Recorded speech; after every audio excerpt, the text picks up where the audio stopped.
एक गरीब आदमी था। एक दिन वह राजा के पास गया और बोला, महाराज, मैं आपसे कर्ज मांगने आया हूँ। कृपा कर आप मुझे 5,000 रुपए दे दें। मैं 5 वर्ष के अंदर आपके रुपए वापस कर दूंगा। राजा ने उसकी बात पर विश्वास कर उसे 5,000 रुपए दे दिए।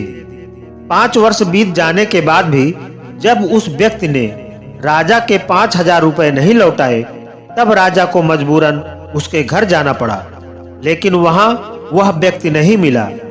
जब भी राजा वहां जाता, बहाना बनाकर उसे वापस भेज दिया जाता। एक दिन फिर राजा उस व्यक्ति के घर गया। वहां और कोई तो नहीं दिखा। एक छोटी लड़की बैठी थी। राजा ने उसी से पूछा, तुम्हारे पिताजी कहाँ हैं? तो लड़की बोली, पिताजी स्वर्ग का पानी रोकने गए हैं।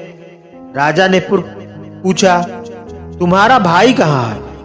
तो लड़की बोली, बिना झगड़ा के झगड़ा करने गए हैं। राजा के समझ में एक भी बात नहीं आ रही थी, इसलिए वह फिर पूछता है, तुम्हारी माँ कहाँ है?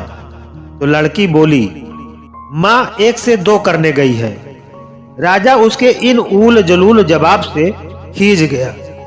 वह गुस्से से पूछता है, और तुम यहाँ बैठी क्या कर रही हो?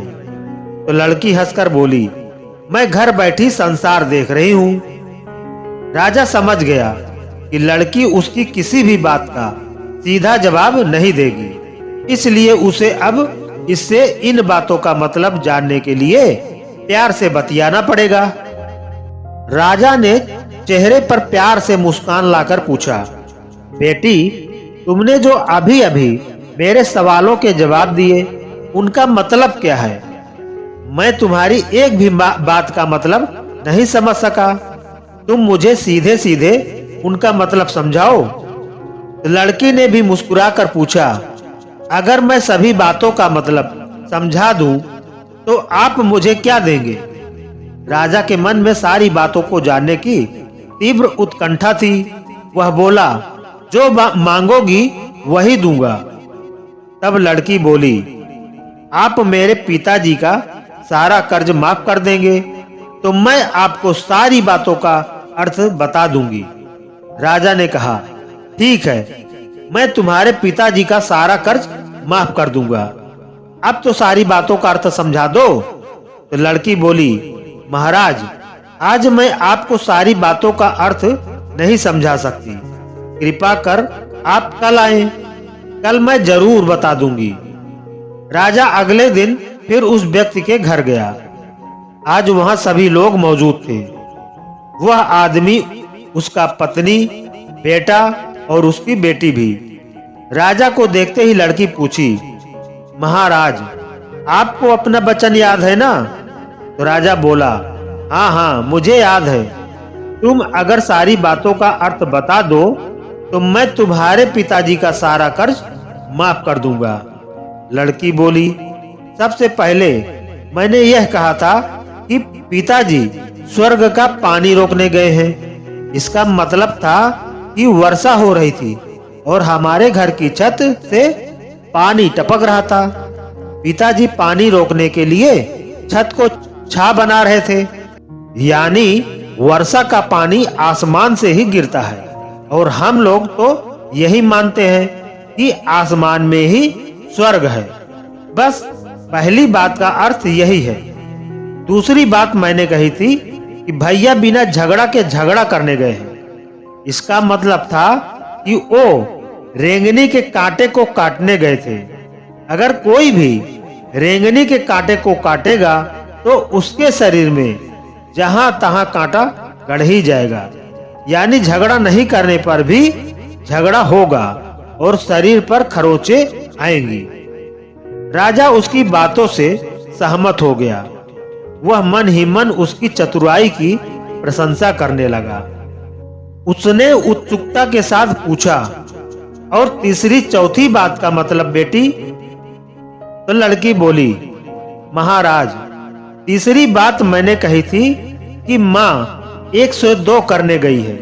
इसका मतलब था कि माँ अरहर दाल को पीसने, यानी उसे 1 का 2 करने गई है। अगर साबुत दाल को पीसा जाए तो एक दाना का 2 भाग हो जाता है, यानी यही था 1 का 2 करना। रही चौथी बात, तो उस समय मैं भात बना रही थी और उसमें से एक चावल निकालकर देख रही थी कि भात पूरी तरह पका है कि नहीं। इसका मतलब है कि मैं एक चावल देखकर ही जान जाती हूँ कि पूरा चावल पका है कि नहीं। अर्थात चावल के संसार को मैं घर बैठी देख रही थी। यह कहकर लड़की चुप हो गई। राजा सारी बातों का अर्थ जान चुका था। उसे लड़की की बुद्धिमानी भरी बातों ने आश्चर्य में डाल दिया। फिर राजा ने कहा, बेटी, तुम तो बहुत चतुर हो, पर एक बात समझ में नहीं आई कि यह सारी बातें तो तुम मुझे कल भी बता सकती थी, फिर तुमने मुझे आज क्यों बुलाया? लड़की हंसकर बोली, मैं तो बता ही चुकी हूँ कि कल जब आप आए थे तो मैं भात बना रही थी। अगर मैं आपको अपनी बातों का मतलब समझाने लगती तो भात गीला हो जाता या जल जाता, तो माँ मुझे जरूर पीटती। फिर घर में तो कल कोई भी नहीं था। अगर मैं इनको बताती कि आपने कर्ज माफ कर दिया है तो ये मेरी बात का विश्वास नहीं करते।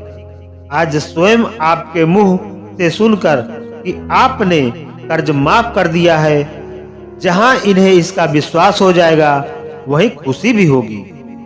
राजा लड़की की बात सुनकर बहुत ही प्रसन्न हुआ। उसने अपने गले से मोतियों की माला निकालकर उसे देते हुए कहा, बेटी, यह लो अपनी चतुराई का पुरस्कार। तुम्हारे पिताजी का कर्ज तो मैं माफ कर ही चुका हूँ। अब तुम्हें या तुम्हारे घर वालों को मुझसे बहाना नहीं बनाना पड़ेगा। अब तुम लोग निश्चित होकर रहो।